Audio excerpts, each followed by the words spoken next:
চিকিৎসা শেষ, ডাক্তার লাস্টে বলে দিচ্ছে নিয়ে যান, আর হবে না, যা খাবার খাওয়াই নেন। একটা কথা আজকে গিফট করে যেতে চাই, সেটা হলো চলে যেতে হবে মা, আখের গুছিয়ে ফেলতে হবে, পটলা বেঁধে ফেলতে হবে। আমার কবরে আমাকেই যেতে হবে, আল্লাহর কসম, আমার কবরে আমার বন্ধু বান্ধব যাবে না। যে আপনাকে গুল খাওয়া শিখাইছে সে আপনার কবরে যাবে না। যে আপনাকে সিগারেট খাওয়া শিখাইছে, যে মদ খাওয়া শিখাইছে, যে গাঁজা খাওয়া শিখাইছে, যে দাবা খাওয়া শিখাইছে আপনাকে, সে আপনার কবরে যাবে না বাপ। আমার কবরে আমি যাব, আপনার কবরে আপনি যাবেন। আমার কবরে আমাকে ম্যানেজ করতে হবে, আমি আমার আল্লাহকে কিভাবে ম্যানেজ করবো এটা আমাকে সিদ্ধান্ত নিতে হবে। এই জন্য সিদ্ধান্ত নিতে হবে যে আমাকে চলে যেতে হবে। মনটাকে একটু বুঝাবার চেষ্টা করি বাপ, বেঁচে থাকার কোনো উপায় নাই, কোন উপায় নাই। আল্লাহ কিয়ামতের পূর্ব মুহূর্তে যখন আল্লাহ শব্দ বলার মতো কেউ থাকবে না, আল্লাহ আজরাইলকে ডাকতে বললেন, আজরাইল, যে আল্লাহ পৃথিবীতে যত প্রাণীগুলো আছে মৃত্যু দিয়ে দাও। একই টাইমে আজরাইল ফেরেশতা সারা পৃথিবীর সমস্ত প্রাণী মৃত্যু দিয়ে দিবে। শুধু মানুষ না, শুধু জিন না, কীট পতঙ্গ যা আছে প্রাণী সব মৃত্যু দিয়ে দিবে। সবকিছু মারার জন্য আসমান থেকে বুলডোজার নামাইতে হবে না। কালামে হাকিমের একটা আয়াতে আসছে, আমার আল্লাহ বলেন, ইন কানাত ইল্লা সাইহাতান ওয়াহিদা, ইন কানাত ইল্লা সাইহাতান ওয়াহিদাতান ফাইদা হুম খামিদুন। একটা আওয়াজ, একটা সাউন্ড সহ্য করার মতো পৃথিবীতে কারো শক্তি নেই। এক আওয়াজে সব মৃতদেহ হয়ে পড়ে যাবে। ইসরাফিল আলাইহিস সালামের সিংহার উত্থানের মাধ্যমে হোক, যে কোনো ভাবে একই টাইমে সারা পৃথিবী শেষ হয়ে যাবে। কে আছে আজরাইল? আল্লাহ জমিন সাফা, আসমানে ফেরেশতা আছে, যাও আসমানের ফেরেশতাদের মৃত্যু দিয়ে দাও, দিয়ে দেওয়া হবে। কে আছে আজরাইল? আল্লাহ চারজন বড় বড় ফেরেশতা, জিবরিল, মিকাইল, ইসরাফিল, আমি আজরাইল আলাইহিস সালাম। আরেকটা বাইতে আসছে আরশ বাহী 8 জন ফেরেশতা, আল্লাহর আরশ কাঁধে নিয়ে দাঁড়িয়ে আছে। এরা বাদে সব শেষ, যাও ওদের মৃত্যু দিয়ে দাও। যে আল্লাহ দিলাম। এবার আল্লাহ জিজ্ঞেস করবেন, আজরাইল আর কে আছে? সাথে সাথে আজরাইল ফেরেশতা কাঁপা শুরু করবে, আল্লাহ আমি ছাড়া তো কেউ নাই। আল্লাহ আজরাইলকে বলবে, মুত বেটা, মুত, মরে যা, মরে যা। আজরাইল ফেরেশতা নিজের হাত মুখের ভিতর প্রবেশ করে যখন রূহটাকে টান দিবে, এত কষ্ট হবে, চিৎকার করে বলতে থাকবে, আল্লাহ যদি জানতাম তুমি এমন প্রশ্নের সম্মুখীন আমাকে করবে, তো এই দায়িত্ব বনি আদমে আমি নিতাম না। আল্লাহর কুদরতি হাতের মধ্যে নিজের রূহটাকে দেওয়ার সাথে সাথে পড়ে যাবে। থাকবেন কে? আল্লাহর নামটা জোরে বলেন, মহব্বতের সাথে বলেন। জীবনের সর্বোচ্চ শক্তি ব্যয় করে আল্লাহকে একটা ডাক দেন, হতে পারে এই ডাক আপনার জিন্দেগির কপাল করে দিবে, তকদীর করে দিবে। আওয়াজ করে চিৎকার করে বলতে হবে, থাকবেন কে? আল্লাহ তোমার গোলামের ডাকটি তুমি কবুল করে নাও।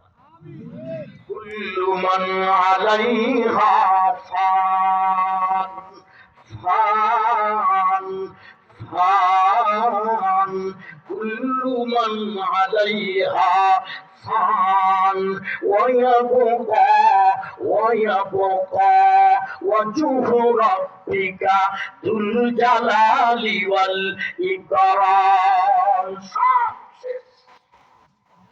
থাকবেন কে? ছিলেন কে? আছেন কে? উনি মারা যাবে না, ওনার মৃত্যু হবে না। এটাও কোরআন শরীফের আয়াত। আমার আল্লাহ ফরমান, আল্লাহু লা ইলাহা ইল্লা হুয়াল হাইয়ুল কাইয়্যুম। চিরঞ্জীব, উনি কোনদিন মারা যাবেন না। الحي القيوم لا تأخذه سنة ولا نوم। আল্লাহ মারা যাবেন না এবং আল্লাহ সবকিছু স্থির করে রাখছেন এবং উনি ঘুমানো না। আল্লাহর ঘুম নাই। আল্লাহ ঘুমের আগে যে আমাদের একটা ভাব আসে, তন্দ্রা আসে, আই আসে, এটাও স্পর্শ করে। সুবহানাল্লাহ পড়ে। থাকবেন শুধু আল্লাহ, ঘুমাবেনও না, মারাও যাবেন না। এক হাতে জান্নাত দিবেন, আরেক হাতে জাহান্নাম দিয়ে চিৎকার করে আওয়াজ দিয়ে বলতে থাকবে লিমানিল মুলকুল ইয়াউম। এই ক্ষমতা ধর না, আজকে তোমরা কোথায়? কোথায় তোমরা? তোমাদের ক্ষমতা চটে যে দিক দিয়ে হেঁটে যেতে দুবাগান পড়ে যেত। আজকে তোমরা কোথায়? কোথায় আজকে তোমাদের ক্ষমতা? কারো সাহস থাকবে না একটা সাউন্ড করার মতো। মনটাকে একটু বুঝাবার চেষ্টা করি বাপ, আখের গুছিয়ে ফেলতে হবে, চলে যেতেই হবে বাপ। বেঁচে থাকার কোন উপায় নাই, কোন ওয়ে নাই, কোন রাস্তা নাই, কোন পদ্ধতি নাই, কোন বুদ্ধি নাই, চলে যেতে। দেখেন হযরত আলেম ওলামা যারা, এরা করে কি, নিচে একটা লুঙ্গি পরে, পায়জামা, উপরে একটা জামা পরে, অতিরিক্ত একটা কাপড় এটা কাঁধের মধ্যে নিয়ে ঘোরে। এটা তফসির কি? এটা কি মানান? কেন এটা নিয়ে ঘোরে? এটা আমাদের বুজুর্গ বড় আলেমরা শুরু করছে কাঁধের মধ্যে নিয়ে ঘোরা। কেন? আল্লাহ, মহিলা গেলে তিনটা কাপড় লাগে, একটা নিচে আছে, আর একটা পরনে আছে, আর একটা কাপড় নাই। এই জন্য অতিরিক্ত কাপড়ের ৩য় নম্বর কাপড়টা কাঁধের মধ্যে নিয়ে ঘুরতেছি। তুমি ডাক দিবা, তোমার দুয়ারে হাজির হয়ে যাবে। মনটাকে একটু বোঝাবার চেষ্টা করি বাবা। আখের গুছিয়ে ফেলতে হবে, পোটলা বেঁধে ফেলতে হবে। এ যুবক, নিয়ত করেছো দাঁড়িয়ে রাখবা আজকে বাবা, আজকে, কারণ আগামীকাল পর্যন্ত গ্যারান্টি। বাবার সাথে বেয়াদবি করেছো, মায়ের সাথে বেয়াদবি করেছো, আরেকজনকে মিথ্যা মামলায় ফাঁসাইছো, আরেকজনের সাথে ঝগড়া করে কথা বলো না, মীমাংসা করবে যুবক, তার সাথে মীমাংসা করবে, মায়ের পা ধরে মাপ নিবে। বড় ভাইয়ের জমি দখল করে খাইছো, ছোট ভাইকে ঠকাইছো, মাপ নিবা যুবক, মাপ নিবা আজকে, আজকে। কারণ কাল পর্যন্ত কোনো গ্যারান্টি নেই। বহু মানুষ সুস্থ, রোগ নাই, ব্যারাম নাই, অসুখ নাই, বিসুখ নাই, কিচ্ছু নাই, সুস্থ মানুষ। পান খাইছে, বাজার করছে, চা খাইছে, বন্ধু বান্ধবের আড্ডা দিছে, ঘুমাইছে, আর ওঠে নাই। নাই নাই কি দোয়া করে ঘুমান? আল্লাহুম্মা বিইসমিকা, তারপর আমুতু। আমুতু মানে কি? আমুতু মানে কি? মরে গেলাম, আল্লাহ মরে গেলাম। আমুতু মানে মরে গেলাম, গেলাম চলে আসে। মেশকাতের হাদিস আসছে, ঘুমার সাথে সাথে রূহ আল্লাহর কাছে গিয়ে পারমিশন চায়, জামু আল্লাহ বডিতে, বডিতে কি রিটার্ন জামু? যদি পারমিশন হয় চোখ খুলবে, সকাল হবে, অন্যথায় পড়তা। এইটুকু হলো আমাদের হায়াত। পয়গম্বর ছোট্ট মানুষ, কিতাবের মধ্যে লেখেন মাত্র 6 বছর বয়স, একদিন চোখের পানি মুছতে মুছতে মায়ের কাছে আসছেন, মা, প্রতিদিন যখন খেলা শেষ করি সাথীদের বাবা আসে, যত্ন করে, আদর করে, চুমা দেয়, কোলে নেয়, আমার বাবা তো কোনোদিন আসলো না মা। মা সত্যি করে বলো তো মা, আমার বাবা কত দূরের সফরে গেছে, কতদিন পর আসবে মা? বুঝে থাকলে বলুন, তখন কি নবীজির আব্বা দুনিয়াতে আছেন?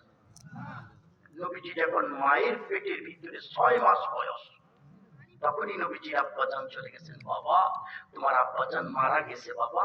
পৃথিবীর কোন মানুষ যদি মারা যায়, ওই মানুষটাকে মাটির নিচে দাফন করে দেওয়া হয়, সে কোনদিন আর আসে না বাবা, তোমার বাবা আর কোনদিন আসবে না। ডাক দিয়ে বলেন, কোন জায়গার মা সেটা, কোন জায়গার মধ্যে আমার আব্বাজান ঘুমিয়ে আছে মা, একটা বার আমাকে নিয়ে যাবানি। মাটির উপরে থেকে আমি আমার আব্বাজানকে একটা আব্বা ডাক দিয়া আমার কলিজাটা শান্ত করতে চাই। ডাকতে কই না রে বাবনা, বহু দূরের পথ, বিরতিহীন ভাবে 3 দিন পর্যন্ত সফর করা লাগে, তুমি ছোট মানুষ সহ্য করতে পারবে না। না মা, একটা বার আমাকে নিয়ে যাও মা। আমি মাটির উপরে থেকে আমি আমার আব্বা জানকে একটা আব্বা ডাক দিয়া আমার মনটারে সান্ত্বনা দিতে চাই রে মা। বারবার পয়গম্বর মায়ের কাছে বলেন, মা বারবার নবীজির দাদার কাছে গিয়ে রিপ্লাই করেন, শ্বশুর বাবাজি একটু অনুমতি দিবেননি, আপনার নাতিটাকে তার বাবার কবরটা দেখায় নিয়ে আসবো। ডাক দিয়া বলেন, বৌমা এই রাস্তার পারমিশন আমি দিতে পারবো না, এই রাস্তার অনুমতি আমি দিতে পারবো না। এই রাস্তার পারমিশন দিয়া, এই রাস্তার অনুমতি দিয়া আমি আমার সন্তান আব্দুল্লাহকে জনমের মতো হারিয়ে ফেলেছি। এরপর আর কোনদিন দেখা হয় নাই, আমার কোলে আমার সন্তান ফিরে নেই বাবা। এই রাস্তার অনুমতি আমি দিতে পারবো না, এই রাস্তার পারমিশন আমি দিতে পারবো না। নবীজি বারবার মাকে বলেন, মা বারবার নবীজির দাদার কাছে রিপ্লাই করেন। এক পর্যায়ে নবীজির দাদা রাজি হয়ে গেলেন। লম্বা ঘটনা বাবা, আমি শুধু আয়াতের সাথে কথাটার ফিনিশিং দিতে চাই রে বাবা। এক পর্যায়ে নবীজির দাদা রাজি হয়ে গেলেন।